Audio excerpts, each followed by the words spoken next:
Hello everyone, welcome to Achievers IAS classes. Let's begin our discussion on the current events of 23rd July 2018. The first issue in news is regarding a ritual held in Jagannath Temple of Puri. Lakhs of devotees from across the country participated in the Lord Jagannath's Bahuda Yatra, which is the return car festival of the three deities, namely Lord Jagannath, Lord Balabhadra, and their sister Devi Subhadra.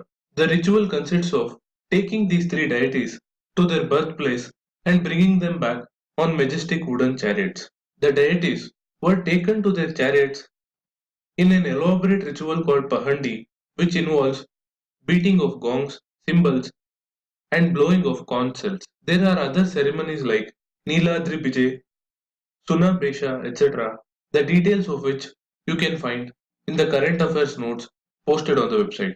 The issue is important because UPSC had asked a similar question on Sankirtana in 2017 prelims, and as you can see, there are similar such rituals performed here too.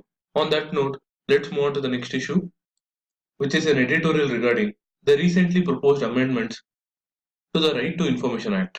The proposed amendments shows that the central government seeks control over the tenure, salary and allowances of the chief information commissioners and the information commissioners at the center as well as the state chief information commissioners at the state level. Such a change would eliminate the parity they currently have with the chief election commissioner and the election commissioners and therefore equivalence with the judge of the Supreme Court in matters of pay, allowances and service conditions. The center will also fix the terms for the state information commissioners, which could erode the independence of the information commissions at the national and the state level. As you are aware, the Right to Information Act empowers the citizens and does away with the colonial legacy of secretive government, and hence the Supreme Court has held that the right to information is integral to the right to free expression under Article 19(1)(a). Therefore, weakening the transparency law would negate the right guaranteed under Article 19, but the central government argues that, unlike the Election Commission, information commissioners are not constitutional bodies but mere statutory creations under the law. This is a narrow view, and the government should instead look into issues like the huge number of pending appeals and complaints, the large number of vacancies in the commission which have to be filled up, the ignorance of several state departments to publish information on a proactive basis, which is a requirement under the Section 4 of the Act, and also develop a reliable online system to apply for the information. These are some of the serious lacuna which the government should address rather than any move which could deal a blow to transparency in governance. On that note, let's move on to the next issue, which is regarding the Pradhan Mantri Krishi Sinchai Yojana. As you are aware, the scheme is aimed at improving the irrigation potential, and a vital component of the scheme is the watershed development. According to a recent report by the Parliamentary Standing Committee on Rural Development, the pace of watershed development has been lethargic, and in more than 1,000 projects, not even the initial step of preparing the detailed project reports has been completed.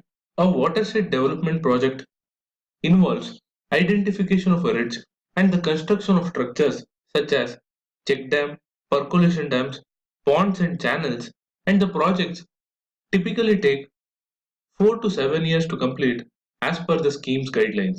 In this regard, the Rural Development Ministry has pointed out an evaluation study of the Mahatma Gandhi National Rural Employment Guarantee Act, in which water and land management projects were implemented in convergence with the Pradhan Mantri Krishi Sinchai Yojana's watershed component. And due to this, 78% of the beneficiaries saw an increase in the water table, while 66% also reported benefiting from better availability for fodder. Apart from the Department of Land Resources and the National Rural Employment Guarantee Act, the Ministry of Water Resources and Agriculture, including the Animal Husbandry and Fisheries Department, also play a role in coordination, but in practice, government departments were found to work in different silos, thereby reducing the convergence between different initiatives of different ministries.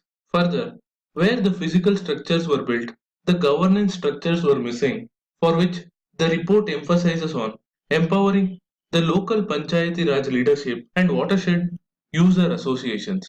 Given the distress in the farming sector and the aim of the government to double farmers' income, this is a very important news. So kindly go through it and note down some of the important figures. The next issue in news is regarding a proposal by the Women and Child Development Ministry to amend the Protection of Children from Sexual Offences Act to bring in a gender neutral law against sexual assaults. In this regard, the ministry has proposed enhanced punishment in cases of sexual assault of male children also, and it is said to be working on the proposal to amend the act to award death penalty to those convicted of raping children below 12 years, be it male or female. On that note, I'm wrapping up today's news analysis. Do like, share, and comment to support this initiative. Thank you for watching. Have a nice day.